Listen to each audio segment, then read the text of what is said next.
Experts from the UP OCTA say that the COVID-19 infection rate in the country has climbed to 1.03.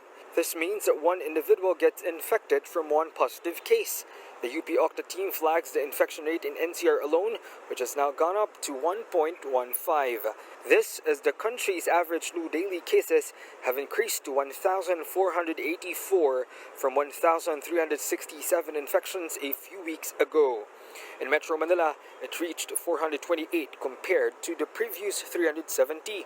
UP OCTA also notes that 9 cities in NCR have seen an increase in their average daily new cases. This signifies that the previous decreasing trend of new cases in Metro Manila has now ended.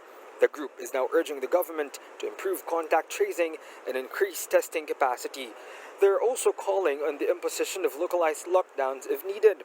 For its part, the National Task Force Against COVID-19 acknowledges the increase in cases. Ang mga kababayan natin ay gusto namang mag-enjoy ng konti, makasama ang kanilang mga mahal sa buhay dahil magpapasko na. Pero ang problema dito sa COVID, hindi pa rin siya nawawala. Testing SAR and NTF Deputy Chief Implementer Vince Dizon adds that their safety reminders are coupled with efforts in preparation for the possible spike in cases. For its part, the Public Works Department is continuously building additional isolation units, including the newly turned over modular isolation units in Quezon City for severe and critical COVID-19 patients. Nanggit ko yung flooring, yung down to the walls, pati yung oxygen tank, yung sa nurse call button. So kompleto siya. It's a fully operational hospital. These 44 units are expected to be operational next month, while all 112 units will be finished by February. Off-site dormitories have also been built for health workers from Jose Reyes Hospital who will man the facility. Treatment SAR and Health Undersecretary Leopoldo Vega says that while the critical care utilization in NCR and the entire country is still at low risk, they are building more isolation facilities in other areas. Sapat, but we have to prepare ourselves. This is really moving towards for next year when we would project possible surge.